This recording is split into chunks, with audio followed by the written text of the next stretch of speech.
From Kirribilli House. Treasurer, thanks for your time. My pleasure. Nice to be with you, Leigh. Isn't the problem with tourism not the cost of airfares, it's that people are scared to book a holiday because every state government except New South Wales goes into lockdown and shuts their borders if they get one COVID case?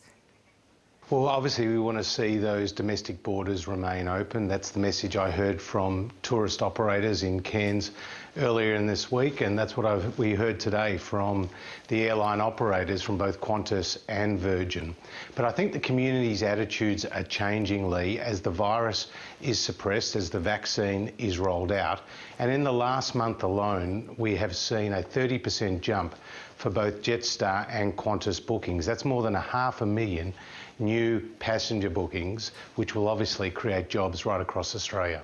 Well, tourism groups, aviation unions and the opposition say that it's not going to make up the shortfall that they've been experiencing, and the opposition in particular says it won't make up for the removal of the JobKeeper package at the end of the month. What's your response to that?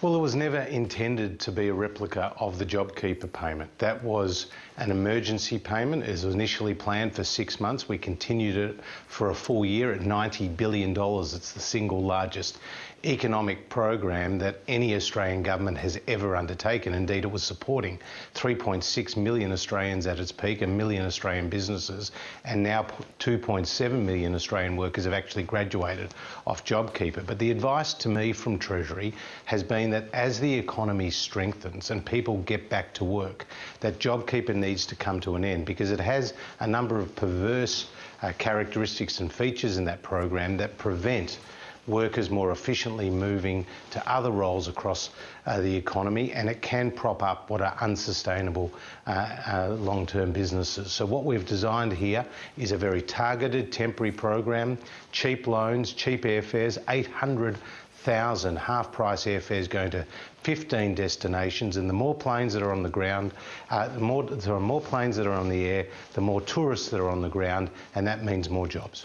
You were talking about some bigger economic issues there. Your economic recovery is heavily reliant on Australia's vaccine rollout. The government led Australians to believe originally that everybody would have the COVID vaccine by the end of October. Does the government accept Brendan Murphy's advice to a Senate committee today that you're probably going to miss that target? Well, we've already seen more than 100,000 Australians get the dose of the vaccine, and we'll continue to roll it out in cooperation with the medical profession and in cooperation with the states. But that end of October deadline is pretty, sorry to interrupt, that end of October deadline is pretty key though, because that's what the airlines are planning on for the resumption of international travel. So again, are you going to make that deadline? Well, we're obviously going to be working to that deadline, and any update that we need to make to that timetable we will at the appropriate time. But we've already got 1.3 million doses of the vaccine, both the Pfizer vaccine and the AstraZeneca vaccine here in Australia. And as you know, unlike many other countries, we actually have a domestic manufacturing capacity with CSL.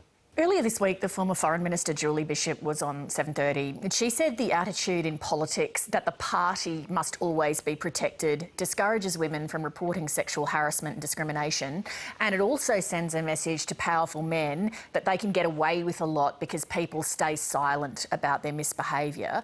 What do you say to that?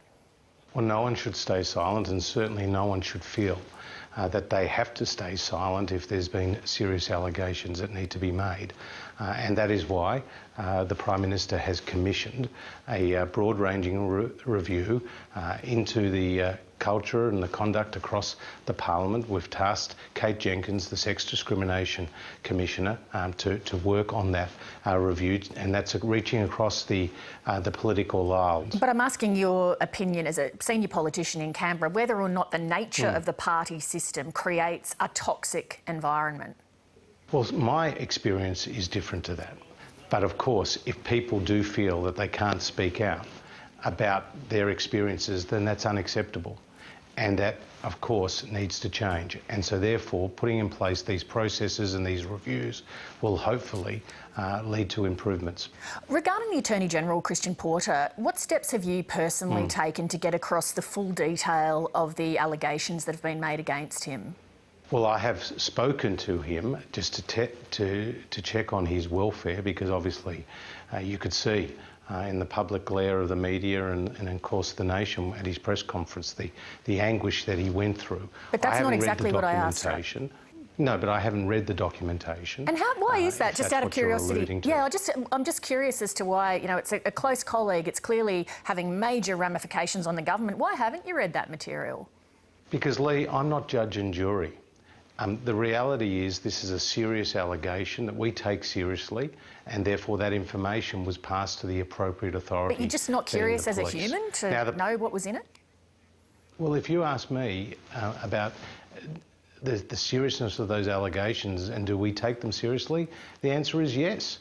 But it's not up to me to be the determiner of whether there is guilt or innocence here. That is our police force to decide whether or not to lay charges, and they have said that the case is closed. And then that is where the criminal justice system, through the police, have spoken.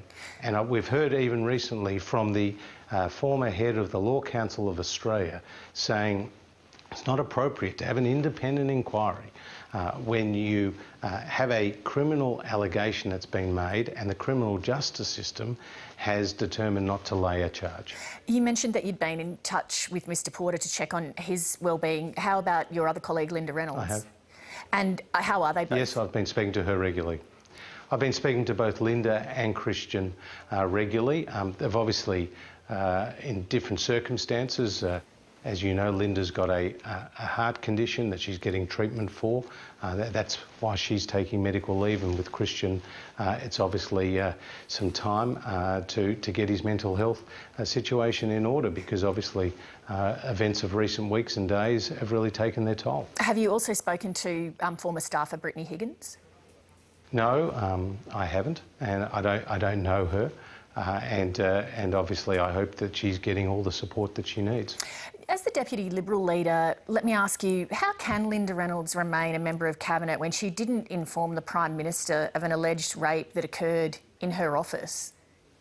Well, Linda Reynolds has already said to the Parliament and publicly that what she has always sought to do is to provide the support that she thought that Brittany Higgins has needed, and obviously, you know, the Prime Minister has also expressed his displeasure that he was not informed of that matter. But as for her future in the Cabinet and Christian Porter's future in the Cabinet, the Prime Minister has made very clear that both of those members of the Cabinet have his support, and we look forward to them returning to work. You look at ministers in the Morrison Cabinet. Angus Taylor's still there after publicly releasing a fake document about the Sydney City Council. Linda Reynolds is there after apologising for mishandling a rape allegation in her office. Peter Dutton's still there, with the Auditor-General potentially taking a look at how he's awarded government grants. The Prime Minister hasn't even read the details of the serious allegations against the Attorney-General, let alone stood him aside to make further inquiries. How good does it feel to be a minister in the Morrison government, knowing that no matter what questions arise over your conduct, your job's safe? Well, I'm very proud to be the Treasurer in the Morrison government and to help Australia respond and recover from the biggest economic shock since the Great Depression. Our focus, our number one focus, is on our economic recovery and rolling out the vaccine across the nation.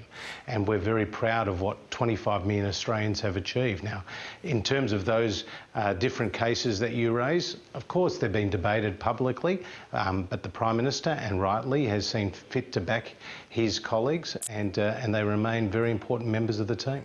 Josh Frydenberg, thank you. Nice to be with you, Leigh.